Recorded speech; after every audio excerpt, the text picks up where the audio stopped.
بسم اللہ الرحمن الرحیم۔ میرا نام کومل ہے۔ میری عمر 27 سال ہے اور میں شادی شدہ ہوں۔ میرے شوہر آرمی میں ہوتے ہیں۔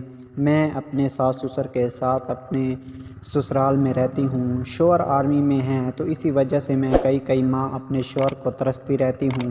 ویسے تو میرے ارد گرد گلی محلے میں بہت سارے جوان لڑکے رہتے ہیں، پر ساس و سسر کے ہوتے ہوئے یہ میرے کسی کام کے نہیں۔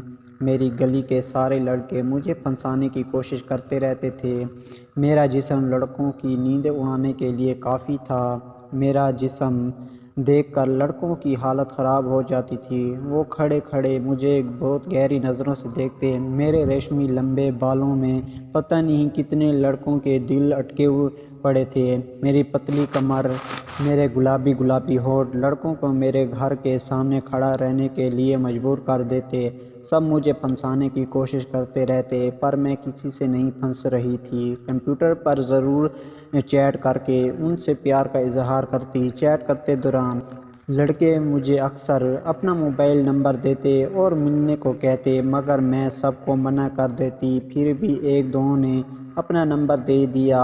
ان سب دوستوں میں ایک بڑی عمر کا مرد بھی تھا۔ وہ کچھ دن بعد پاکستان آنے والا تھا۔ اس نے مجھے کہا کہ وہ مجھے سے ملنا چاہتا ہے، مگر میں نے انکار کر دیا۔ کچھ دن کے بعد اس نے پاکستان آنے کے بعد مجھے اپنا فون نمبر دیا اور اپنی تصویر بھی بھیجی اور کہا میں اکیلا ہی آیا ہوں، باقی ساری فیملی امریکہ میں ہے۔ اس نے یہ بھی کہا کہ وہ صرف مجھے دیکھنا چاہتا ہے، بے شک دور سے ہی صحیح۔ اب تو مجھے بھی اس پر ترس آنے لگا تھا۔ وہ جہلم کا رہنے والا تھا اور میرا گاؤں بھی جہلم کے پاس ہی تھا۔ اگلے مہینے میری ساس کی بہن کے لڑکے کی شادی آ رہی تھی، جس کے لیے مجھے اور میری ساس نے شاپنگ کے لیے جہلم جانا تھا، مگر کچھ دنوں سے میری ساس کی طبیعت بہت خراب تھی تو اس نے مجھے اکیلے میں جہلم چلی جانے کو کہا۔ جب میں نے اکیلے جہلم جانے کی بات سنی تو ایک دم سے مجھے اس بوڑھے کا خیال آ گیا۔ میں نے سوچا کہ اسی بہانے اپنے بوڑھے عاشق کو مل آتی ہوں۔ میں بہت تیار ہو کر اور پوری سج سنور کر بس میں بیٹھ گئی اور راستے میں ہی اسے بوڑھے کو کال کر دیا۔ اسے میں نے جوس کیفے پر بیٹھنے کے لیے کہا اور کہا میں ہی وہاں آ کر فون کروں گی۔ بس سے اترتے ہی رکشہ لے کر وہاں پہنچ گئی جہاں پر وہ میرا انتظار کر رہا تھا۔ اس نے میری تصویر نہیں دیکھی تھی، اسی لیے تو اس سے پہچان گئی۔ وہ مجھے نہیں پہچان پایا۔ میں اس سے تھوڑی دور پر بیٹھی۔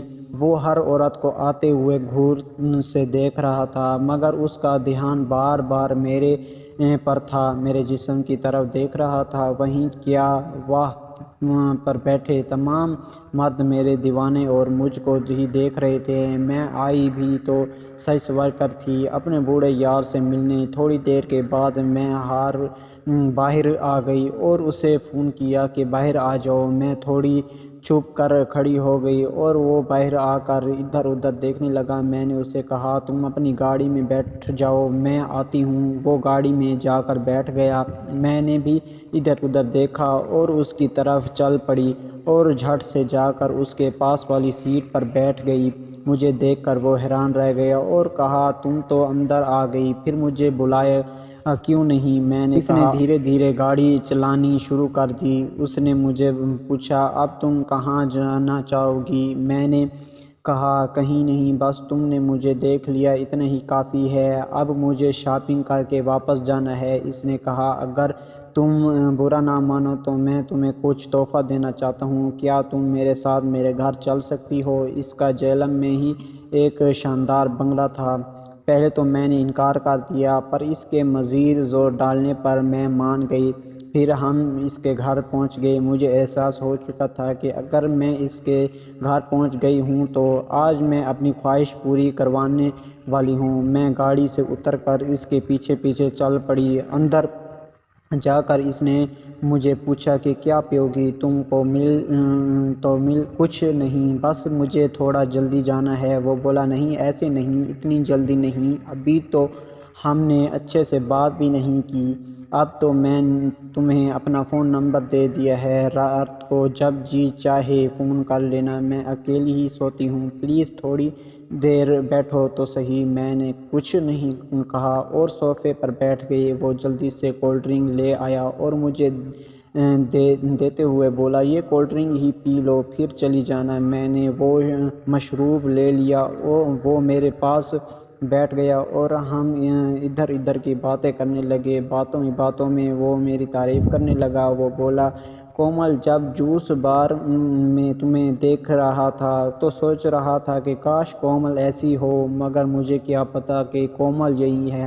رہنے دو، جھوٹی تعریف کرنے کی ضرورت نہیں ہے۔ جی، میں نے کہا۔ اس نے بھی موقع کے حساب سے میرے ہاتھ پر اپنا ہاتھ رکھتے ہوئے کہا، سچ میں تم بہت خوبصورت ہو۔ میرا ہاتھ میری ٹانگوں پر تھا اور اب میں اس کو غصے سے کہنے لگی، ہماری فون پر صرف اتنی ہی بات ہوئی تھی کہ صرف ایک دوسرے کو دیکھنا ہے لگا تھا، تو تم میرے ساتھ کچھ غلط کرنے والے ہو۔ اور میں نے یہ بھی کہا کہ اگر تم نہ مانے تو میں پولیس کو کال کر دوں گی، یہ بوڑھا میرے ساتھ زبردستی کر رہا ہے تو وہ تجھے پکڑ کر لے جائیں گے۔ ایسے کہنے سے اس بوڑھے نے میری